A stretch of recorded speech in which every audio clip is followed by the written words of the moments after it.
This is Brandy with Be Big Crafty, and I just want to apologize ahead of time for not having a video out for a while. To quote a character, Brandy has so many sorries to give. So, I was walking around at my local bookstore when I came across a bunch of comics with blank covers.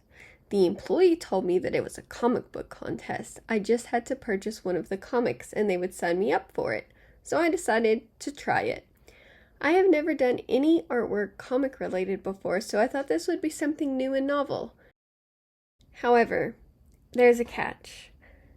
The deadline is only a week away, so I'll have to completely finish this comic in under a week and turn it in. So, am I going to be able to finish this before the deadline? So first things first, you'll see here that I broke out Procreate so that I could have an idea of what I wanted to put on the cover.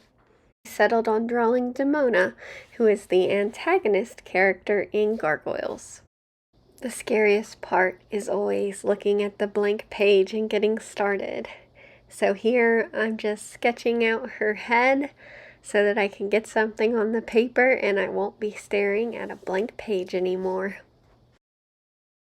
I'm also going to draw her chest next, not to be perverted or anything, but so that I can work my way out with the rest of her body, and it helps keep her on the page without like her legs and her wings completely spilling over.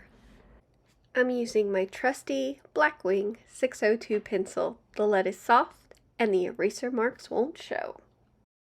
I'm really struggling with getting her limbs looking like they attach to her torso correctly, and it doesn't look like an arm's coming out of her neck or something.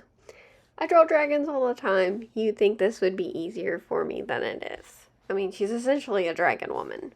This should be right up my alley. I know dragons aren't like women, but their limbs sort of attach in the same configuration.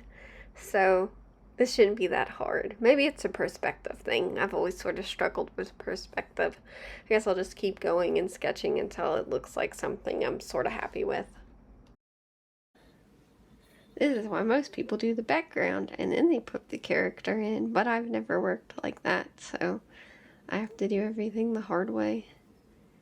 So I'm just kind of guesstimating, and it forces me to kind of draw around her. Don't be like me. Do your background first, and then put your character in. It's easier. And I'm just sticking with a really simple design, because she's going to be blocking most of the stained glass window between her body and her wings. So there's not a lot of point to making it super complicated, and I'm trying to embrace the KISS method. Keep it simple, stupid. So now it should be about time to start committing to adding some color. Let's do this. Oh, I'm so nervous. Well, I've made a mark. There's no going back now.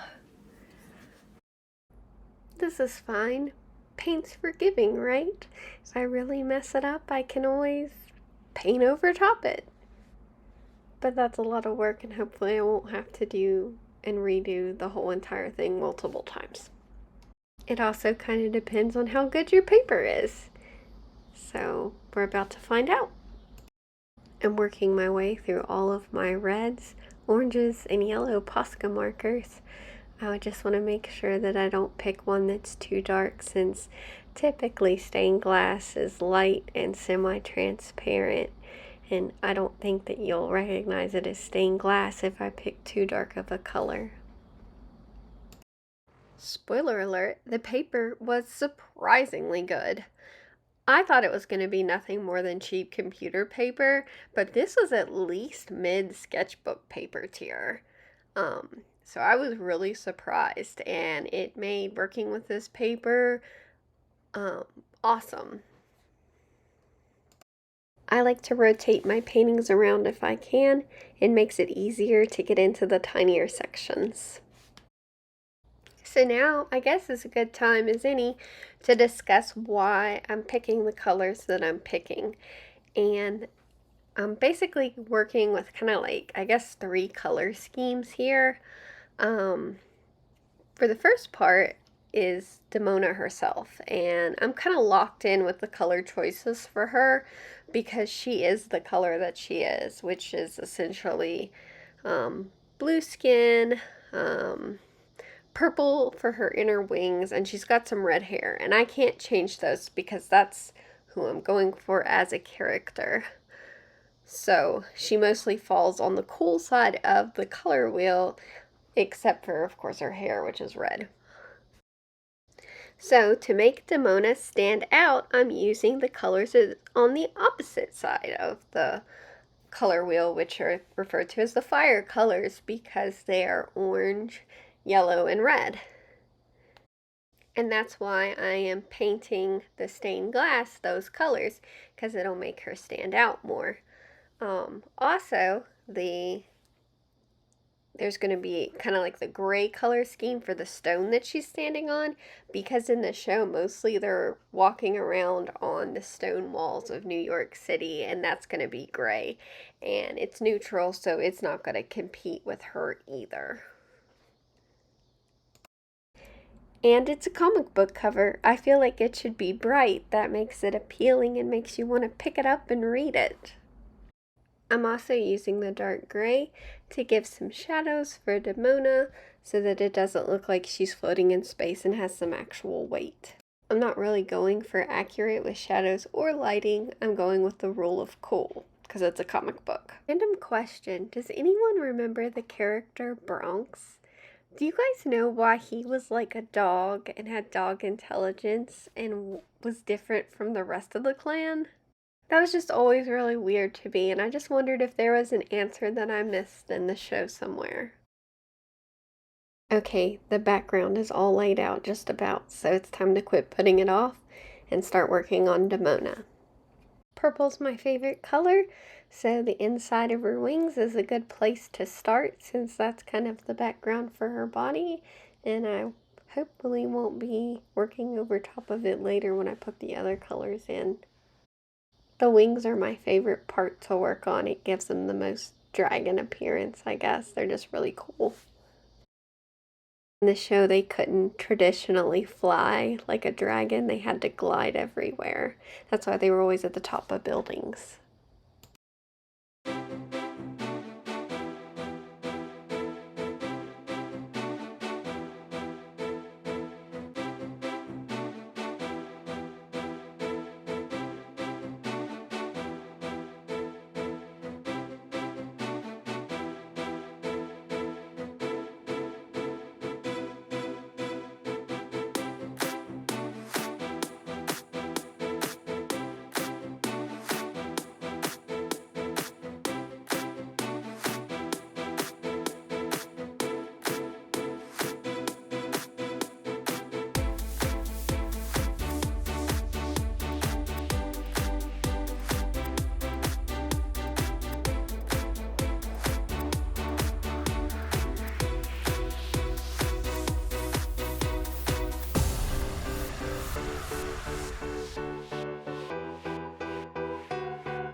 So that I don't lose all my details, I'm going to try and first outline my lines for the most part with this Micron pen. They're supposed to not run, and then after that I'll mix together the colors and do Demona's base coat. Might do the hair too. Go ahead and do the hair too now. But mostly I'm going to try to outline it, and we'll see where that gets us. I love Demona's red hair. She almost doesn't have hair more than she has a mane. She's the only gargoyle that seems to have any kind of fashion sense either. Her little crown is very cute, and I love her little belt and her little armband and anklet that she has. None of the other gargoyles are styling in any way. At least it compares to her in any way. Hands are hard. Here I am fixing hers to make her look more like she's holding the sword again. And then I'm just adding the white and giving her a claw. You'll also notice that the gargoyles are missing a finger. They only have 3 fingers and a thumb, and they also walk on their toes, so it gives them a different kind of gait. I'm finally getting her skin in. I mixed up with my gouache an icy blue with some white to give her a light blue, cool colored skin tone, and I'm just putting that all down, and then I'll go back in and add the shadows and the highlights.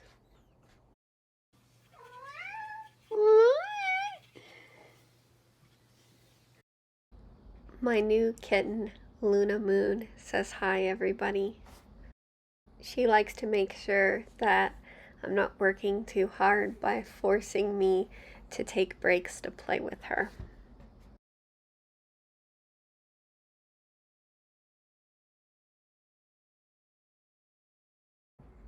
Does anyone else remember how the gargoyles would run and it would be on all fours?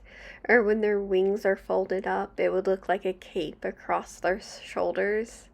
I love all the thought and tiny things like that was put into this show. It made it so much fun. Did you guys have a favorite scene or little small thing that you remember from Gargoyles? Put it down in the comments. Oh, and when they would climb the walls of New York, they would leave deep gouges in the walls, in the cement. Like, no one else in New York noticed it except Eliza, I guess. Even though they were all over the city, I thought that was always kind of funny. Here I'm just trying to get all of Demona's skin tone in without covering up my lines too much, or get it on the stained glass or her tunic or anything else it's not supposed to be on. So I worked on this a bunch yesterday, and I forgot to record that I was working on it. So this is sort of the progress that I did. I added shadows to her skin. I added, I think, her skin color. Added lights. And now I'm going to go in and try and finish up her wings, the sword, and the stained glass, because stained glass needs black lines. So I'm gonna try to do that, and then maybe I'll be finished, since this has been kind of a rush job because it's Wednesday currently and this thing is due Saturday, and I wanted to actually turn it in a little bit early, but no such luck. So I guess we'll just keep going. I'm going ahead and getting my ruler so I can put the black lines in. It's supposed to kind of be the solder for stained glass. I gotta make sure that I don't draw over Demona either when I put the lines in, so I'm being careful with that and making sure the line's actually straight. So the stained glass is feeling pretty flat to me, so I'm just going in with a darker shade of red on the edges and darkening it up for a little bit of visual interest.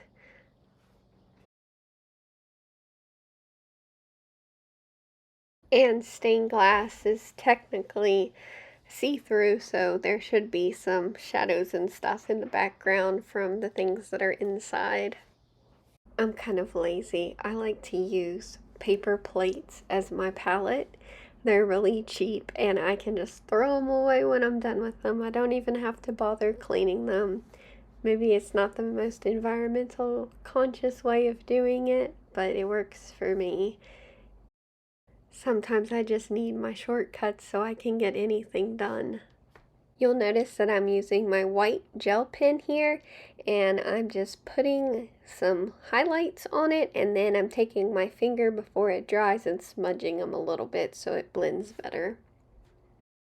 I love adding the highlight. It always feels like that's the part where the piece seems to be alive. Like, it's when it feels the most vibrant and the closest to done.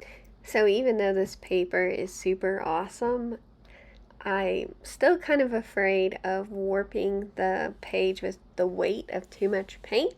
So I broke out my Copic marker here to add some more shadow to the wings and some other spots so it wouldn't weigh down the paper and risk it curling. The page cannot be curled or damaged in order for me to submit my final painting. So, spoiler alert, I didn't win, but I got some experience getting out of my comfort zone and doing a project I would typically never do. I also got some more practice at meeting a deadline, which I definitely struggle with.